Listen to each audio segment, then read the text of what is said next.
gay rights movement in those days didn't have the kind of militancy it has now. I mean, now it's all or none. In the early years, it was more like, let's see what's happening.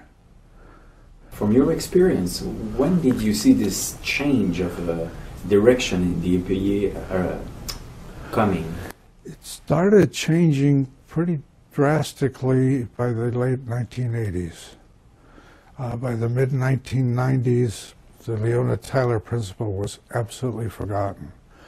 That political stances seemed to override any scientific results. Cherry-picking results became the mode.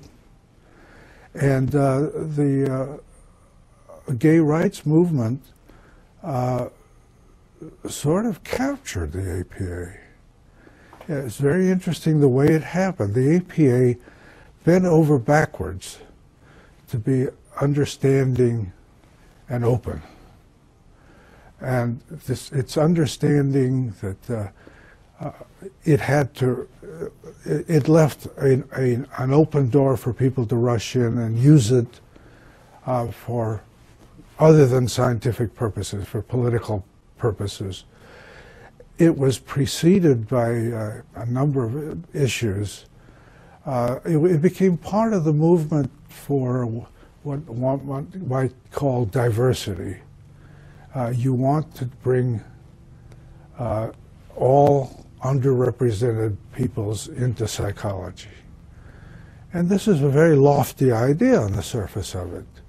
But when it becomes a bias, if I had to choose now, I would see a need to form an organization that would recruit straight white males, which are underrepresented today in the APA.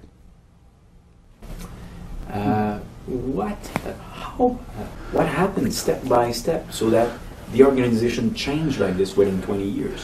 We developed a group of psychologists that numbered around 200 to 250 that rotated themselves through all the offices of the APA. When a rule was passed that you couldn't serve more than X number of sessions on console or on a certain particular office, they would rotate. They would run for another office and then come back to console. So for years, about 200 to 250 people were running the APA, and they were a very select, inbred group. They were ultra-liberal, and anything that wasn't ultra-liberal was anathema. So that things like questioning some of the statements about gay and lesbian rights was not being accepted. It became a civil rights issue rather than a scientific issue.